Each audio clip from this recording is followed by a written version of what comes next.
ദുർവിധി വിടാതെ പിന്തുടരുന്ന ഒരു പെൺകുട്ടി ജീവൻ നിലനിർത്താൻ കാരുണ്യം തേടുന്ന വാർത്തയാണ് ഇനി. തൃശൂർ രാമവർമ്മപുരം സ്വദേശി ആൻസിയുടെ 2 തവണ മാറ്റിവെച്ച വൃക്കയുടെയും പ്രവർത്തനം നിലച്ചു. ജീവിക്കണമെങ്കിൽ മൂന്നാമതും അവയവമാറ്റം നടത്തണം എന്നായതോടെ ഭർത്താവും കൈയൊഴിഞ്ഞു. ഇതോടെ ചികിത്സയ്ക്ക് പോലും പണമില്ലാതായി.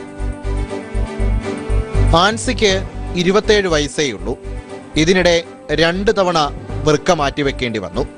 എന്നിട്ടും ജീവൻ ഉറപ്പിക്കാനായിട്ടില്ല.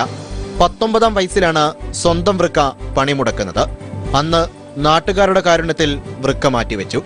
വിവാഹവും കഴിഞ്ഞ് സന്തോഷത്തോടെ ജീവിക്കുന്നതിനിടെ ആ വൃക്ക നിലച്ചു. ഭർത്താവ് മുൻകൈയെടുത്ത് വീണ്ടും വൃക്ക മാറ്റിവെച്ചു. 8 മാസം കഴിഞ്ഞതോടെ അതും തകരാറിലായി. ഇതോടെ ആൻസിയെ ഭർത്താവും കൈയൊഴിഞ്ഞു. ഇപ്പം ഒന്നരാട് അപ്പം ആഴ്ചയിൽ 4 ഡയാലിസിസ് വേണ്ട അമ്മലെല്ലാം ചെയ്യുന്നു. അപ്പോൾ ഡോക്ടർമാർ പറയണ ഇനി മാറ്റി വയ്ക്കുകയാണ് നല്ലത്, അല്ലെങ്കിൽ ഇപ്പോഴത്തെ ബോഡി വീക്കല്ല, അപ്പം അതുകൊണ്ട് നമുക്ക് മാറ്റി വെച്ചാൽ നമുക്ക് കുഴപ്പമുണ്ടാവില്ല എന്ന് പറഞ്ഞു.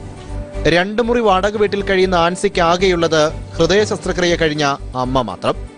ഓരോ 2 ദിവസവും ഡയാലിസിസ് നടത്തണമെന്നിരിക്കെ ആരെങ്കിലും എന്തെങ്കിലും നൽകിയില്ലെങ്കിൽ ഭക്ഷണത്തിന് പോലും ഈ 2 സ്ത്രീകൾക്ക് വകയില്ല. അവൾക്ക് ജീവിക്കുന്നുള്ള ആഗ്രഹമുണ്ട്.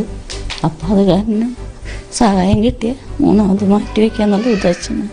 അത് ഡോക്ടർ ചോദിച്ചപ്പോൾ അത് തന്നെ പറഞ്ഞത്.